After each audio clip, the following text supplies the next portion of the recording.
This session is about where is my data going, understanding how submission of CMS 2728 can improve patient outcomes. The first talk is going to be by Dr. Kirsten Johansson on the winding path from reporting of ESRD to understanding clinical outcomes.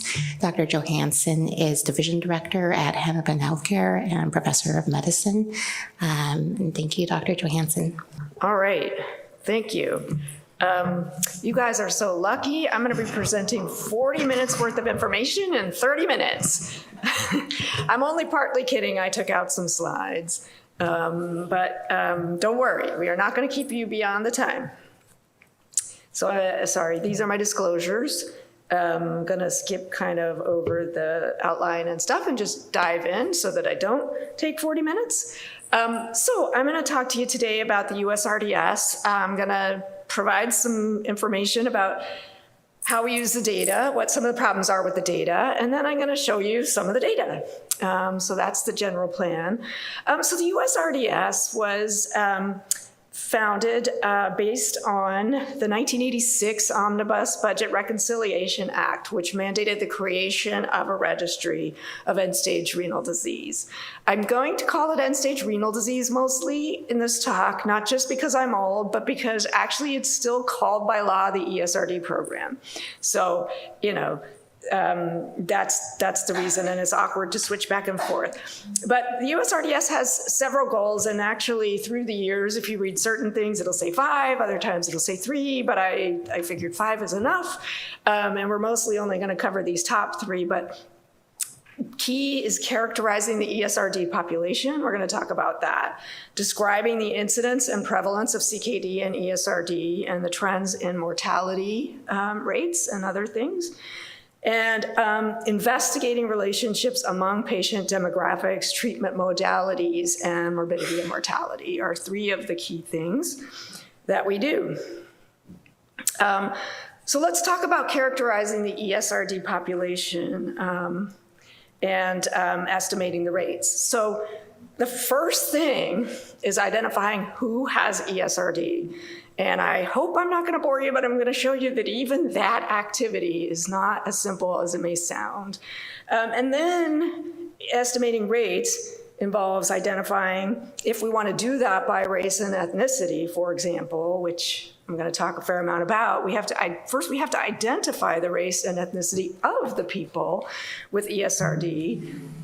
And then we have to divide that by the number, and we find the number of those people, and we divide that by the number of people in the same group in the US population. Sounds simple, right? Well, let's start with building the database. So who has ESRD? Every year, the USRDS builds the ESRD database annually. So it's not something that sort of sits there and gets added onto every year. It's actually sort of rebuilt every year. And then new patients who come into the system are identified and assigned an ID, and then for other people, their claims are linked. The claims that are already in the database are linked, et cetera. And so the identifiers that are used to do this linkage are generally name, date of birth, sex, date of death, if there is a date of death, Social Security number, and then some Medicare identifiers if they have them. In the old days, HCBIC, and nowadays Medicare beneficiary identifiers are typically used. And this is the part that sounds like it should be easy, but it actually isn't. I'm going to show you this slide real quick.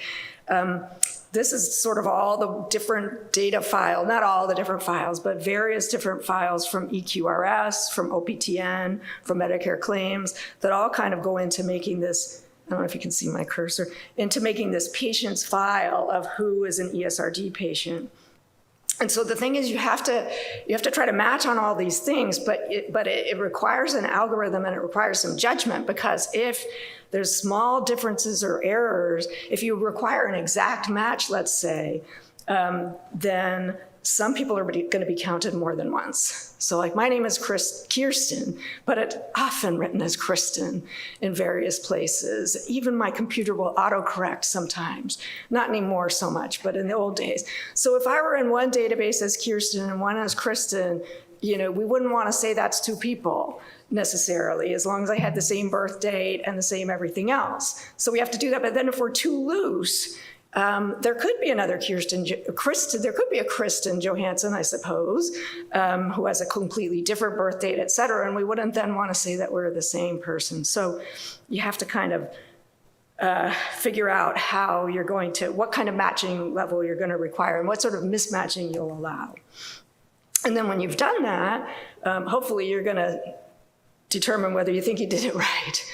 And not just kind of go with it. So that's what we did when we took over the USRDS as the coordinating center. We looked at, this is showing new dialysis patients, incident patients on the left, going back 2 decades. The orange bar is the numbers that we got, and I don't know, it kind of looks purple on here. The purple bar, purple line rather, is the numbers that the prior contractor had gotten using whatever algorithm they were using. We actually don't know what that was. And the difference looks a little small, but what you can see is that it's starting to separate in recent years. So it was the same before. So we know that there's not a completely out in left field doing what we're doing. But there's this growing difference, which is what I'm showing you on the right. And the same thing is true for prevalent patients. The numbers don't separate quite as much because the ends are so much bigger for the prevalent population. But as you can see, it's still this widening gap, and in fact, it's actually a larger number of people. So we said, what's going on? Who are they? Are they actually on dialysis? What's going on? Why are we seeing more patients than had been seen before, and why is it getting bigger? So we kind of did some investigating. We found out that they were relatively young. Most of them were under 65. The vast majority, about 90%, didn't have Medicare beforehand. A lot of them were Hispanic and white. So, and this is where they lived. Some of them, this is not the whole group. And so our conclusion was that we think they are dialysis patients or transplants. We think they are ESRD patients, but we think that probably the old algorithm was a little heavily reliant on Social Security number matches. And so anybody with a missing Social Security number might not have been counted, would have been more likely to not be counted, and that's a problem potentially for undocumented people, but also CMS is moving away from Social Security numbers. So we think that's why there was this increasing discrepancy between the numbers. So that's who has ESRD. What about what race and ethnicity are they? You probably know that the census is performed every 10 years, and they collect really detailed data on race, ethnicity, all sorts of stuff according to strict government standards. And they produce a point estimate of the US population at that time by race and ethnicity. But then they also do a couple of other things. They do these post-census estimates, so they estimate out what they think the population is going to do over the next 10 years, up until the point where there'll be a new census. And they do that for each race and ethnicity and each group of people. And then after they've done that, they actually go back and they do intercensus estimates to correct their post-census estimates from the last census to sort of smooth things out. I know, why am I going on and on about that? Well, it can make a difference. It can make a difference, especially in certain typically smaller populations. And so this is looking at the American Indian or Alaska Native population. On the left is the census counts, and on the right is the dialysis incidence, prevalence rather, I think. But anyway, so the orange line is what happens if you just rely on each year's census data and post-census estimates. And the blue line is what happens if you actually go back and apply those post-census things. So you can see how it just smooths out that difference. Why it's important, in my opinion, is because if you look on the right, if you did it the orange way, so to speak, you would say, gee, what happened in 2010? There was this big drop in the prevalence of kidney disease in that group.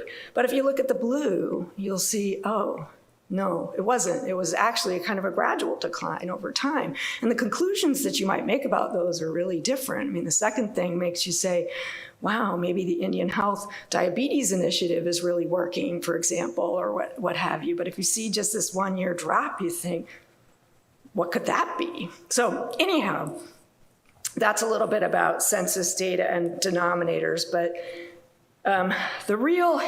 probably the biggest issue in my mind is the potential mismatch between the numerator and the denominator in this calculation of rates of kidney disease. So in the census in 2020, 10% of the population chose more than one race group. And that was a big increase from 2010 when it was only 3%. So the population is getting more and more multiracial, and that's especially true for younger groups, younger people. But unfortunately, there are very few multi-race people in the USRDS. In fact, there were 0 for a decade or so because of a programming error. So we worked hard to get CMS to fix that programming error. And then I think I took out the slide in the interest of time, but we got back very few, but not 0. But this is just here just to show you that the form, the 2728, the medical evidence report, does follow government standards for the format of the way that they ask about race and ethnicity, and does allow for checking more than one box, but it's really not getting into the system. So what do we do about that? I mean, the problem with that is that we have this increasing and likely to continue to increasing uncertainty in our rates of kidney disease if we take this effectively. I mean, it's about 0.1% in USRDS data or less that's multiracial. So effectively uniracial thing, and then we use a denominator that counts everybody that's partly one race or another. So you get this potential accuracy gap that's likely to go up.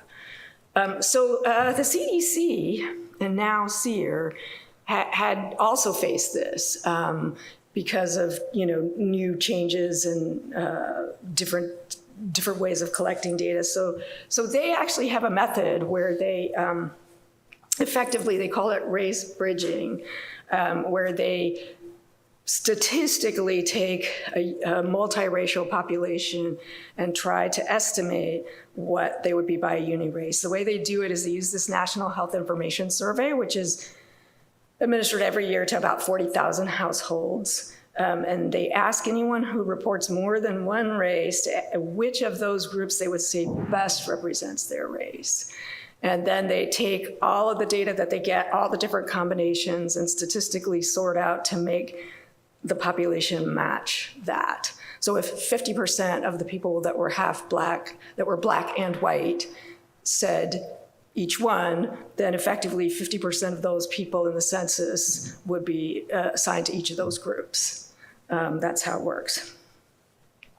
So let's look at that. Let's look at the incidence and prevalence and mortality in patients with ESRD. This is showing the incidence, so new patients with ESRD every year for the last 2 decades. And on the left is the older way of using the race data without considering multiracial people. And then the right is using bridged race categories. And what you can see first, just looking at them, is fortunately they look pretty similar. You wouldn't change your general overall conclusion that the incidence of ESRD has been declining for the most part over the last 2 decades. But again, it tends to be smaller groups that are affected by this a little bit more. And we talked about the Native American group before. And so these 2 bars in the middle, the gray one and the light blue one, the gray is Hispanic individuals. And they're not going to change whether we use whatever race categories we use, because we're bridging race. We're not bridging Hispanic ethnicity. So they stay the same. But the light blue bar is Native Americans. And so what you see is just a little bit of a difference, that if in one method they look a little higher than the Hispanic individuals, but on the other side, they look much more comparable. So there's a little bit of a difference. And again, if we don't figure this out by preferably collecting better race data to be clear, but by adjusting for it, if we don't, we're going to see these differences get bigger. This is just looking at 2022, just to give you an idea. Again, it's more common among the younger people. This one is showing, it doesn't say the age. This is everyone, I guess. And so you can see it doesn't make that much difference among white individuals, but for other race groups, it makes a little bit more. And that's especially true for younger groups. So this is on the left is kids, and on the right is 18 to 45, I think. And so, so these differences are a little bit bigger. And even though the magnitude of the difference, for example, for Black individuals, which is the second set of bars starting with the left, and Native Americans, which are the far right one, still as a percentage, it is a little higher for the Native Americans. So these inaccuracies in how we estimate prevalence aren't the same for each race group. And they're getting worse, and they're especially true for younger people. Okay. Well, so let's kind of turn now a little bit away from the nitty-gritty of the data to what do the data show about what's going on these days. So this is looking at the prevalence of end-stage renal disease over the last 2 decades. So the number of all patients with end-stage kidney disease, new ones and ones that are already being treated. On the left is the number of patients, and then on the right is the rate, so per million population. What you can see is that, and I only went back 2 decades here, I think, but this is true for going back much further. The prevalence has been increasing and increasing and increasing until 2020. When 2020 came, the number of patients flattened out and the rate dropped for the first time ever in this patient population, actually, and it's still dropping up through 2022 at least. So why is that happening? Well, the prevalence is a function of who's coming in, the incidence, and then how long are they staying there, how long are they living, right? So the incidence has actually, as you can see on the left, has been going down for pretty much for the whole 2-decade period. But mortality has been going down as well. And so that's why even with declining incidence, prevalence was still going up until 2020. When 2020 happened, incidence actually started going down a little more steeply, if you look at the last few years there. And look what happened to mortality. Mortality bumped up. So what we had was incidence declining more than it had, and then mortality going up. And so that's why this curve does this dramatic thing that looks incredibly unnatural. So why did the incidence go down? Decreasing incidence is a good thing generally, right? And maybe it was. Maybe people weren't we know that early in the pandemic, people weren't going into the hospital very much, so maybe they weren't getting recognized as kidney disease. Yes, somebody in the audience has got it. But another concern is maybe people with advanced kidney disease were actually dying off instead of going on dialysis. And the green bar rather, that's on the top here is people with Medicare beneficiaries with stage 4 and 5 CKD. And so it does look like there was some of that going on as well. So these are the kinds of things that we should be doing, I think, with the data to try to figure out what's really happening to our patient population, and not assuming that decreasing incidence is necessarily good. We have to think about all the inputs. How am I doing? I'm doing pretty well, I think. I thought it might be worth just talking about a few other things that we use the data to surveil. So when new policies or payment models come along, that's something that we and others, of course, the government is doing this in other formats too, but we think it's important to track them. This is just showing the effects of the ESRD treatment choices model on home dialysis as an initial modality. That model was a mandatory model, practices were randomly assigned to either be in the model or not in the model based on where they were, based on geography. And the model started at the beginning of 2021. I wish I could sort of indicate it, but hopefully you can sort of see. What you can see is that just by random chance, the practices that were assigned ETC, which are the blue, were just a tad lower before the start of the model. And then if you can't see where 2021 beginning is, it's actually right where they go to be exactly on top of each other. And then gradually the blue comes to be ever so slightly above the red after ETC. So, and this is statistically significant. So did it work? No. I mean, even though it's statistically significant, they're almost the same, the model. And this is incident.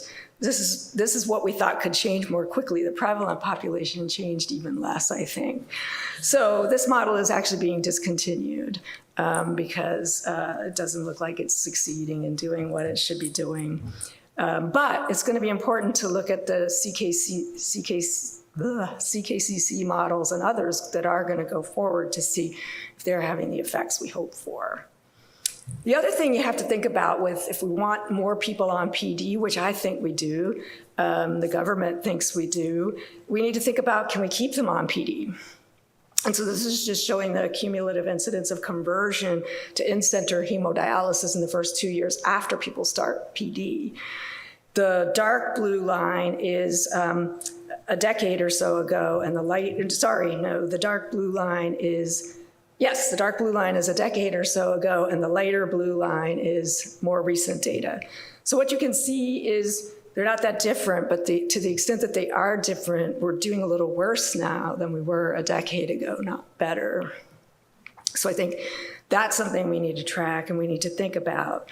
One thing we thought about is, what about nursing homes? You know, our patients are hospitalized a lot and they end up then sometimes needing to go into SNFs. And it's all well and good and really important to tell nephrologists that they should be putting more people on home dialysis and making it more available. But if it can't be done in SNFs, that could really affect a lot of patients. So the graph on the left is just looking at among people who were on PD when they went in the hospital, what percentage ended up getting hemo while they were in a SNF. And the different lines are just how short or how long their SNF stay was. So it doesn't matter how short or how long their SNF stay was. Over time, over the last decade, more, not fewer, a higher percentage of patients are ending up getting hemo when they go into SNFs.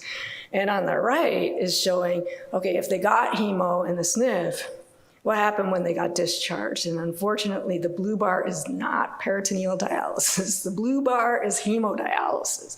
So more than 90% of them ended up staying on hemo, at least initially. This is the initial next modality, and we need to see what happens longer term. But this is something that I really think we need to think about. If people can't go into a SNF and continue their PD, that's going to be a big problem. It's going to be hard to be keeping people on long-term PD.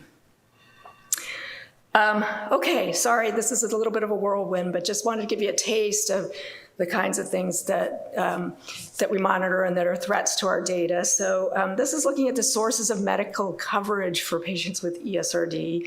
On the left is Medicare fee-for-service, on the right is Medicare Advantage. And what you can see is that the percentage on Medicare fee-for-service has been declining over the last decade. For most of that time, it was a sort of a gradual decrease, and I think that's just to do with the same, as you can see on the right, the sort of gradual increase in this population in Medicare Advantage, reflecting the general population, because up until 2021, people who got Medicare because of ESRD always went on fee-for-service. They didn't have a choice. And if they had fee-for-service and they got on dialysis, they were not allowed to switch until 2021. In 2021, then patients with end-stage kidney disease were allowed to switch, and that's why you see bigger drops in 2021 and 2022.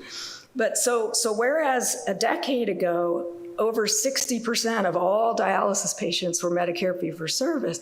That number, that percentage now is less than 50%. Why is that important? Well, it's important because in the past, USRDS tracked things like hospitalization outcomes and anything that requires claims pretty much just using fee-for-service data. And so with the idea that, well, it's 60% of the population, hopefully they're representative, but now we're down to less than 50% of the population. So we have to, and I don't have time to show you the data, but they're not all the same people either. So we really need to be watching this, and we've been incorporating more and more Medicare Advantage data into the USRDS. It's a little tricky. It requires, in many cases, it introduces an extra year of delay because of processing on the CMS side, et cetera. But I think it's just really important to look at these things. But, it's complicated. This slide is just looking at mortality, so it doesn't require claims. And just looking at people over 65 covered by fee-for-service versus Medicare Advantage on the left is unadjusted mortality. And if you look at unadjusted mortality, what it looks like, the red line is Medicare Advantage and the blue line is fee-for-service. So it looks like patients with Medicare Advantage have a slightly higher mortality than those on fee-for-service.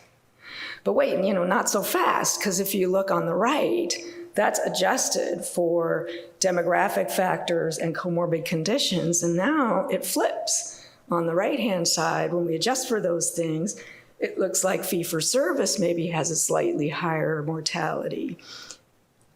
And that's all well and good, but it's still kind of apples to oranges because it's tricky with comorbid conditions because I don't know if you've heard of a thing called upcoding, but Medicare Advantage wants to make their patients look as sick as possible because they get paid based on how sick their patients are. So some of these plans pay people to go through the chart and put in diagnoses. So it could be over-adjusting for comorbidities when we adjust. So I just want to, again, give you a flavor of how we think about the data and how much confidence we do have, or in some cases don't have, to make a conclusion. I don't have any confidence at this point to make a conclusion about mortality in these two types of insurance, but it's something we're going to keep following and looking more at hospitalization and other things too. So thank you for your attention. We're getting to the end. I just want to end with a few things here. Just want you to realize that when we talk about incidence and prevalence of ESRD, those are estimates, even though they usually get reported as hard and exact numbers. There have been big changes over the last decade, especially the last few years, and what's going on with incidence and prevalence. And we're just going to need to keep monitoring to see whether changes in policy, payment, et cetera, affect outcomes. And then this last is my plea to you. The data are only as good as what comes into the system. Please fill out the medical evidence form as accurately as you can.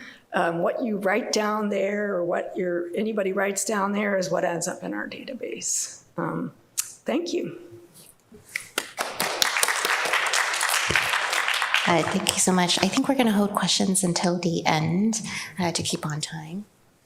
Thank you so much to the organizers for inviting me to speak on this topic today. The title was given to me that I'm supposed to talk about how children are not small adults, lessons learned from the USRDS. And so the next slides, I think, will be spent trying to convince you of that using USRDS data and showing how what you report on the 2728 form actually informs the outcomes of children. I'm actually associate professor in the division of nephrology. I can introduce myself, no worries. I'm actually an adult and pediatric nephrologist, and so I see both children and adults, and I'll share some of our experiences. I have no relevant disclosures. The learning objectives of this talk are to understand differences in the epidemiology of ESKD in children versus adults, and I'm going to give you a tour of what's available within the USRDS annual report. The second objective is to gain insights into risk factors for adverse survival as well as graft outcomes in children versus adults. And then lastly, to understand how the epidemiology of kidney disease in children really affects their outcomes. Hopefully we can work together to increase our workforce. So first, a little bit of a tour of what's available from the USRDS as it relates to pediatric data. If you just look at the annual report, you'll find a lot of the information I'm about to share with you. I'm going to start with a poll question. So hopefully you all can answer the poll. But the first question is, what is the approximate % of children who receive preemptive transplantation every year? Of those who start or develop end-stage kidney disease, what percentage of those children are preemptively transplanted as their initial treatment modality? I'll give you a couple seconds. It's not coming up on the app. Oh, it's not? Yeah, there you go. Now. Wait. Is it working now? No? That did for, yeah. Yes.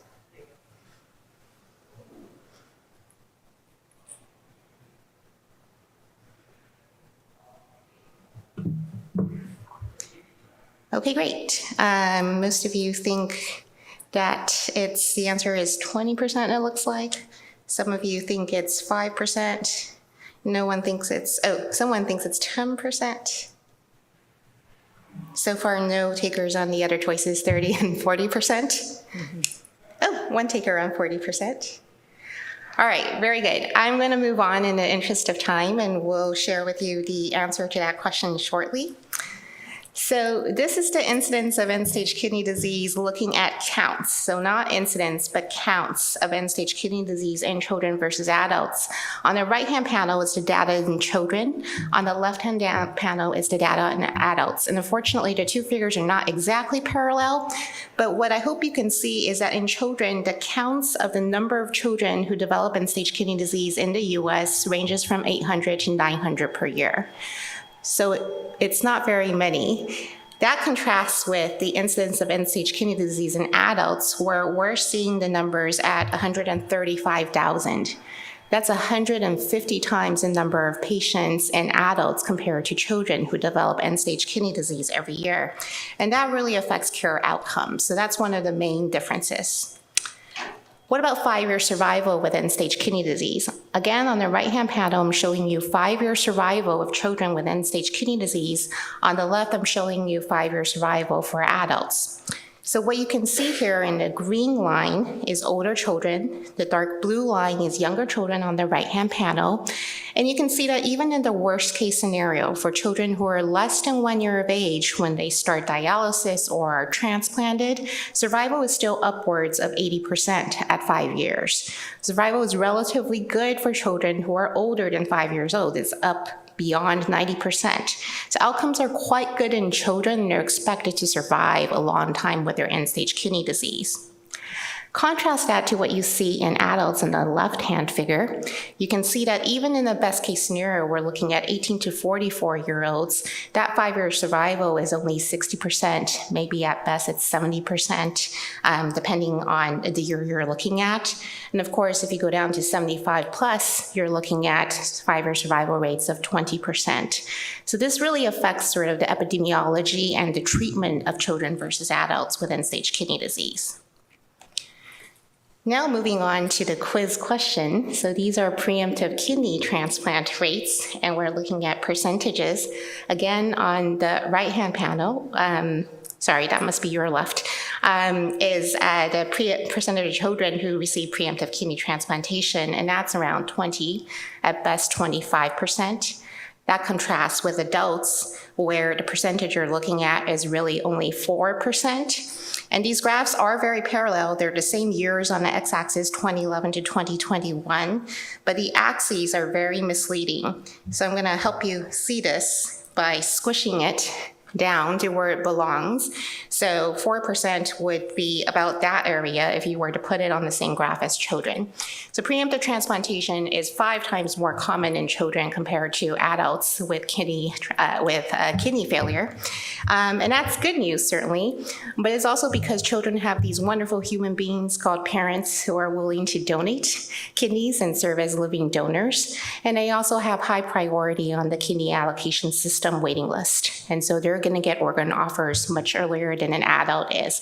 And that's why the preemptive transplant rate is 5 times higher in children compared to adults. All right, so hopefully many of you got that quiz question right. 20% was about the right answer. Now I'm going to move on to show you, so that was data from the annual report. If you check out the USRDS annual report, you can play around with the figures there and look at the data in children. Now I'm going to show you what can be done using USRDS data to understand factors influencing survival in children, and compare that to what we've seen in adults. So I'm going to pick one topic, and that is obesity and its relationship to death in the dialysis population. So in the adult dialysis population, there's been this phenomenon often termed the obesity quote-unquote paradox. And what that is that in the general population, if you're obese, you would be expected to have more cardiovascular comorbidities. You may have diabetes. You're going to be more likely to die, particularly of cardiovascular events. Well, that's not been the observation in adult dialysis populations. So if you look at this figure here, the reference group are those with body mass index between 20 and 21.5. As the body mass index falls, so underweight individuals, underweight at the start of dialysis, you can see that the risk, which is of death, which is on the y-axis, is greater than 1. Not surprisingly, if you're underweight, you may be more sick and you may be more likely to die. But if you move over to the axis the portion of the axis where you see the BMI is over 25, you can see that there's a protective association of being obese or overweight and a lower mortality. And that's this phenomenon known as the obesity paradox. And that phenomenon is not just shown in this manuscript. It's been shown over and over in all types of observational studies, which I don't expect you to read there, but you can see that for the last 2 decades, whether it's hemodialysis populations, peritoneal dialysis populations, it's always been shown consistently that being overweight or obese is associated with a protective effect against death. And so some individuals propose that maybe asking dialysis populations to lose weight would not be good for them. And there's been lots of theories postulated about why this is. Some people have postulated that having more adipose tissue counters inflammation better. Others have postulated that being obese makes you more hemodynamically stable on dialysis, and somehow you're able to tolerate dialysis better. Some individuals have postulated that having a higher BMI means that you have more muscle mass, and that's favorable for your prognosis. And so there's been lots of theories that have been put forward. But studying children is very helpful for this question because children are young when they start their end-stage kidney disease. They tend not to have a lot of comorbidities outside of whatever caused their kidney failure. So there's not a lot of confounding by other comorbidities such as COPD or other conditions. And so we thought we would ask this question in children. Dr. Johansson and I actually conducted the study and examined the association between body mass index and mortality risk now almost a decade ago. So in this study, using USRDS data, we were able to gather a cohort of over 13,000 children, which is huge for pediatrics. This is 2 decades worth of data that we're using over here. You can see that the median age is 14.5 years. About 15% of these children were preemptively transplanted, and the most common cause of end-stage kidney disease was congenital causes of their kidney disease. Here we're looking at the association between body mass index and the risk of death by BMI category. So the reference group are those who are of normal weight. And we'll first look at the underweight column. So in the underweight column, we see that whether we're looking at adjusted models, we see that there is a higher risk of death compared to those children who were normal weight when they started dialysis. And that's a very consistent finding with what I just showed you in an adult data. So that's similar. When we additionally adjust for transplant, that association is slightly attenuated, suggesting that transplant can lower that risk or that relationship between body mass index and death, which makes sense. If you transplant the child, they'll hopefully do better than when they were on dialysis. If we turn our attention now to the obese column, we see that, again, in unadjusted or adjusted analyses, the risk of death is actually higher for obese children. This is quite different than the adult data that I just showed you, where there was association between being obese and having a lower risk of death. We're not seeing that in children. And so I think this is informative in that the association is actually quite similar to what you would expect in the general population. And again, when you account for transplant lowers that risk of death and takes it away if you don't stay on dialysis, which makes sense. And so here, I think what we can learn from the USRDS data is that there's really no obesity, quote unquote, paradox in children like we see in adults. And a lot of the observational studies we see in adult populations may have some confounding that's difficult to control for. I'm now going to move on to care outcomes in children. Having shared with you the epidemiology of kidney disease in children, I'm going to talk about some of the challenges in caring for these children with end-stage kidney disease. And I'm going to start with workforce challenges in pediatric nephrology. So we've heard a lot about declining interest of nephrology trainees in pursuing a fellowship for adult fellowship. The issue is actually quite a bit more severe for pediatric nephrology. This is a study that we did now 10 years ago, looking at the number of pediatric nephrologists in each state. And we compare that to the number of adult nephrologists in each state. And I realize it's a little bit difficult to see here, but I promise you Massachusetts is at the bottom. I was sure not to cut that off because we're in Boston. I cut off the other states because the figures are already a little small. But what you may or may not be able to see is that in Idaho, there are no pediatric nephrologists, or were no pediatric nephrologists at the time. In Alaska, there's one. In Hawaii, there's one. So many of these states have only one pediatric nephrologist, versus the smallest number of adult nephrologists is in Alaska, and that was 4. So there are some workforce challenges that we're going to see for the care of children. And so what we asked using USRDS data is, does the density of nephrologists in each state affect or influence when children or adults are starting dialysis? So we hypothesized that, well, if there's no pediatric nephrologist in the state, maybe those children are getting to care really late. Maybe they're all starting dialysis at really low GFR. And so that was the background and hypothesis for this study. And so we did that study. We collected these workforce data. We linked it to the number of nephrologists to per 100,000 adult or pediatric population in the state, so it's a rate. And then we linked the density of the nephrologists, which is on the x-axis, to the GFR at dialysis initiation. I think it's a little bit hard to see here, but basically there was no relationship. We didn't find that having very few pediatric or adult nephrologists in the state was associated with later initiation of dialysis due to perhaps lack of access to care.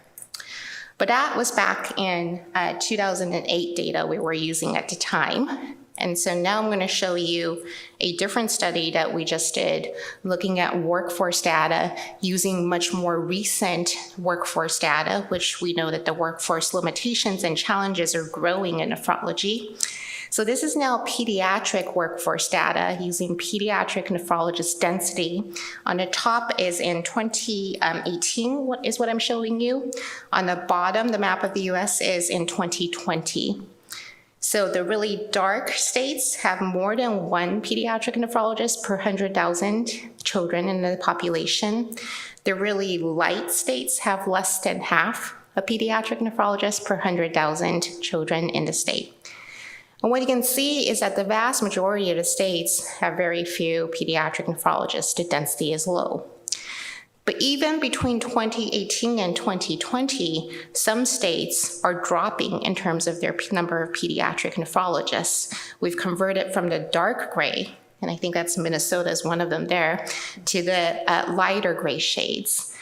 So the workforce really is a challenge as more pediatric nephrologists retire. But this time, we didn't look at EGFR dialysis initiation. We thought, well, that might be an emergency. Probably most children are going to get started on dialysis, even if there's limitations in terms of workforce. An adult nephrologist could start dialysis. We looked at access to transplant. Although urgent, we want every patient to get to transplant. It's not an emergency. It's an elective process of getting that child waitlisted, and we thought, well, maybe that affects the bandwidth of nephrologists in those states where there are very few nephrologists, and those children would be waitlisted later and get to transplant later, which we certainly don't want because of the effects of dialysis on growth. And so what we're seeing here is that the top line, so on the y-axis is probably a waitlisting using USRDS data. And then the top line is those states that have more than one pediatric nephrologist per 100,000 children in a state, compared to those who have either less than 0.5 or 0.5 to 1 pediatric nephrologist in the state. And so you can see that waitlisting access is better in states with higher number of pediatric nephrologists or density of pediatric nephrologists. What about living and deceased donor transplant? Again, you can see that the trend is that the more number of pediatric nephrologists per state, the more living donor transplants that are actually occurring. The difference in median time to a living donor transplant is about 4 months. If you're looking at deceased donor transplants, you see similar trends. The difference in time there is about 5 months or so. Doesn't sound like a lot of time, but if you're a 13-year-old and you're trying to grow and get your pubertal growth spurt, that's a lot of time to be staying on dialysis. And so we are seeing some effects, or associations at least, of workforce limitations and access to care. Okay, but the workforce limitations are not just limited to nephrologists. We know that a lot of adolescents may choose to receive dialysis in facilities that are closer to their home, and those would be adult facilities that are run by large chain facilities. And so there's not enough pediatric facilities in the nation to treat all of the children who develop end-stage kidney disease. It's also not practical for a child to drive 3 hours in order to go to a pediatric dialysis facility to receive their care.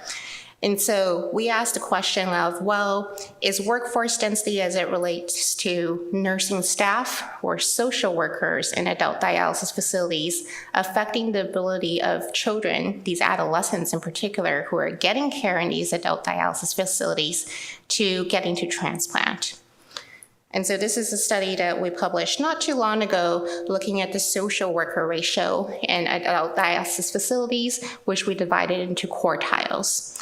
So the highest quartile here means that there are over 114.7 patients per social worker in that adult dialysis facility. Quartile 1, the lowest quartile here, means there's less than 65 patients assigned per social worker. So quartile 1 should be favorable for your transplant outcomes, because we know in adult dialysis facilities that social workers play a pretty large role in helping those patients getting to waitlisting and transplant. So that's what we're looking at here. The cohort that we included in this cohort are 13 to 30-year-olds. We were particularly interested in adolescents and young adults in this study. And so here's what we're seeing here. For the outcome of waitlisting, so the quartiles are in order if you look, you can see that the more patients per social worker, the less likely adolescents and young adults are getting to waitlisting. The same is also true for transplantation, which is the next set of 4 quartiles that you're looking at. Again, the reference group is always the facilities that have the lowest number of patients per social worker. However, when we did subgroup analysis and we divided up by whether these were less than 22-year-old patients or more than 22-year-old patients, it was really those who were less than 22-year-olds when they started dialysis that were most affected by the social worker ratio. Adolescents are probably not going to get themselves to waitlisting. They're going to need a lot of support. The families are going to need a lot of support. Plus, they're going to be waitlisted often at pediatric centers, and there's a dissociation between the dialysis facility, which is adult, and the pediatric center. And so they're going to need a lot of care coordination, and this is why we think we're seeing some of the trends that we're seeing here, which wasn't seen in adult studies. This is a 2015 study by Dr. Patzer and her group looking at social worker ratio in the state of Georgia and whether or not adults were less likely to get to waitlisting or transplantation. And at the bottom there is the patient to social worker ratio. They also have quartiles of patient to social worker ratio, and you can see that there's really no difference in waitlisting and transplant access in adult facilities. So again, it's not quite the same for children compared to adults. We're not seeing the same trends. So I hope I've shared with you how the USRDS data can be used to inform clinical outcomes in children. And then I'm going to ask one last poll question here, because the title of the talk is Children Are Not Small Adults. And so I'm going to ask you to say whether or not, children with ESKD are small adults with end-stage kidney disease. What do you think? Is the answer yes, no, sometimes? Is the poll working? You have to advance it one. There you go. Okay, perfect. And we'll see what you think.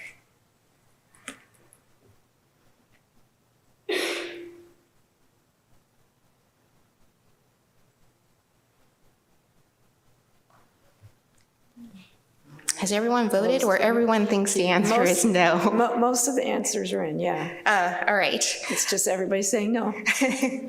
Well, I think it's sometimes, as an adult and pediatric nephrologist, but the title of the talk that was given to me was that children are not small adults. It really depends on what you're looking at in terms of the outcomes, but certainly the data that I've shared with you suggests that children are not just small adults with end-stage kidney disease. Regardless, thank you for your attention. Here are some acknowledgements, and thank you for having me today. I think we can now move on to questions.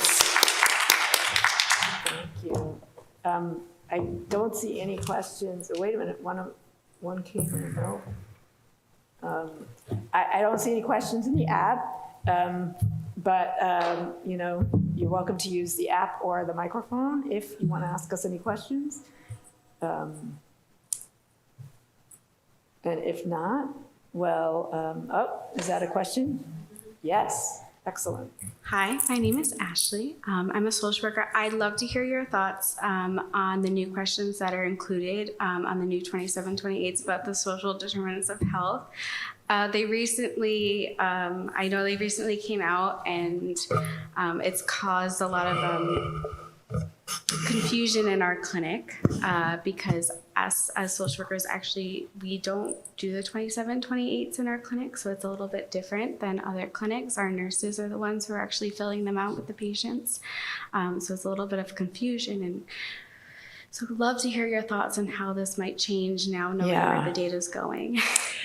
Well, so the question was, well, you heard it was on the microphone. So I just want to be clear that whatever I say, I am saying as an individual and not in any official capacity. But I will still try to be good. I love the idea that they're putting those in there. I really do. I think we need, there are questions about housing insecurity. There are questions about, there's a question about food insecurity. There's a question about language that I'm really excited about, because if we're trying to educate our patients, we need to understand what's going on there. So I'm really excited about that. We have looked at the first quarter of data from that. So the flow logic of the form is kind of difficult. So I'm a little worried about that, about how the data are going to show up. We're working on kind of looking at that, but they're separated. There's one question that says, did the patient understand their transplant options, and then many more questions. And then below, if they didn't, why didn't they? It's kind of, and some people are answering, yes, they understood, but then still giving a reason why they didn't. And so we're a little concerned about how that's going to go. And then also, not really on your topic, but they added a lot of comorbidities, and I worry about whether people are going to wade through that long list of comorbidities now to choose the more common ones. But it's an exciting, the shorter, better answer is it is an exciting opportunity to hopefully collect good data on these things. I think to follow up on that, something we've talked about in our group, which I don't know the details on, so I'm hoping you can elaborate on it, is I believe these data, once they're collected, are publicly available even at the clinic level, because then if our dialysis unit has like 100 people and 5 respond that they have housing insecurity, it is possible for a patient to go on, read that data, and identify who on their shift may or guess, I suppose. So I guess in our group, we had talked about the privacy concerns in trying to collect these data. I don't know if that's something. Yeah, well, and I may be I was probably remiss to not talk a little bit about privacy in the beginning. When anyone is using USRDS data, at least, I'll speak about that first, there is a rule that one cannot report any numbers, any cells with fewer than 11 people in them. For exactly that reason. So if you do a study and you have a table, and this comes up in pediatrics quite a bit because the numbers are so small. So you have a group of pediatric patients and some small percentage of them have something on the table. If you put the N at the top and the N is less than 100 and then the percentage is less than 10, then you've got a cell there where you could go and you could do that. So the government requires that those numbers be suppressed, not just that cell, but one other one, so that you can't just back calculate to that same number. So that's the general principle. And for that reason, I'd be very surprised if these data were publicly available in that way. Yeah, I do not think that they are. Yeah. Well, gosh, this is so fantastic. You guys stayed and asked questions at 5:30 on a Saturday. Thank you very much. Appreciate it.